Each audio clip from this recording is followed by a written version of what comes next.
Hello, this is going to be a quick explainer video of the new SWYFT Spike Planetary gearboxes. I'm also going to show you how to change the shaft in them. So, real quick, this is what you will receive in your kit. The planetary motor and a bag of screws and stuff.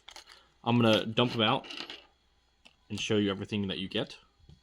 So this is the tool that you will need to change the, to mount the gearbox to stuff or to change the shaft.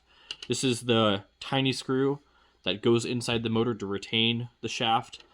This is a 5mm hex adapter that you can put in. Yours will look slightly different than this, but it will be roughly the same. This allows you to get a hub output, which is super useful. It also matches the rev motion pattern. Also, let me just talk about the holes real quick on the gearbox. So these are M3. So those also match the rev motion pattern. And if you're in the GoBuilda ecosystem and you want to use that, we also have M4 mounting holes here, as well on the top face and on the bottom face. I have a piece of a GoBuilda rec shaft here, and I'm just going to show you how you would install that and retain it into the motor. Now, if you have, let's say you have like 2 gearboxes, like one on either side, or you have something else to keep the shaft from coming out, then you don't really need to partially disassemble this to retain it. You could just put it in, and that would be good enough for you.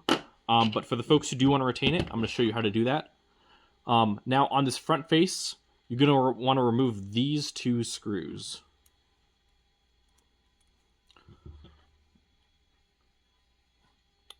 And you don't have to completely remove them, you just have to loosen them, kind of like this.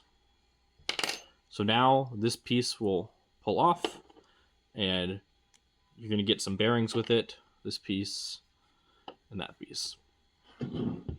Okay, next what you're going to want to do is you're going to want to take your rec shaft or any other 7mm hex shaft and then put it into the adapter like that.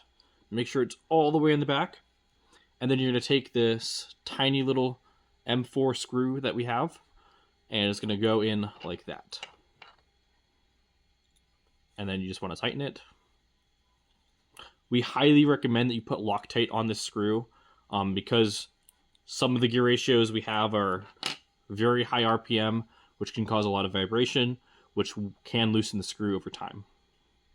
So after we do that, you can see that this has like some flats on it right here and right here, and you have the corresponding flats inside of the gearbox. So you just want to line those up and give it a little bit of twist, and then eventually it will click in.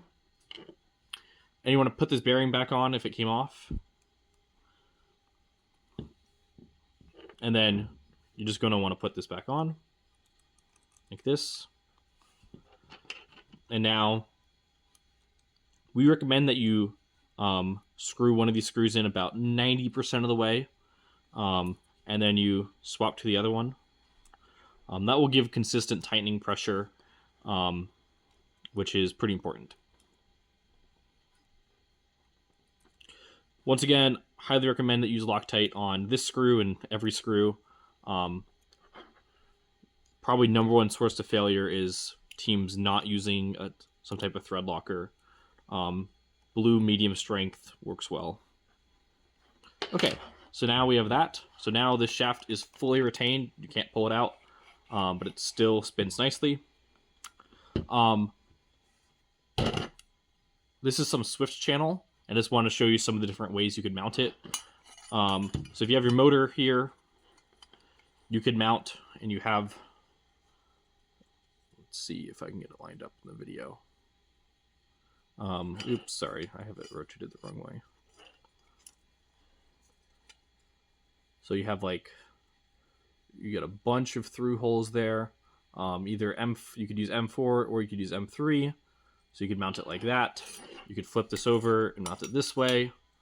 You could use these flats to mount it either like that or like this. That would work. You You can mount it like this. Whole bunch of different ways you can mount these, and the provided screws work for most of these applications. If you are mounting it to something particularly thick, then you will need to get longer screws. So this is a 3.7 to 1 ratio. We offer a bunch of different ratios, and I just wanted to show you what the gearbox looks like inside. So this is a 19.2 ratio. This would go on the motor, and you can see it's a 2-stage. One of the other cool things you'll note about it is that these gears are thicker than these ones. So what that means is that as you go up in gears, your gears are getting thicker, so they're getting stronger. This is a little bit untypical for most gearboxes. Often they'll have the same gear size in every stage. But we really wanted to save space and save weight, so we made the gears closer to the motor, thinner, and the gears further away from the motor where you need the strength, thicker. And these are all steel gears, very high precision. Yeah, that is the new SWYFT Spike Planetary gear motor.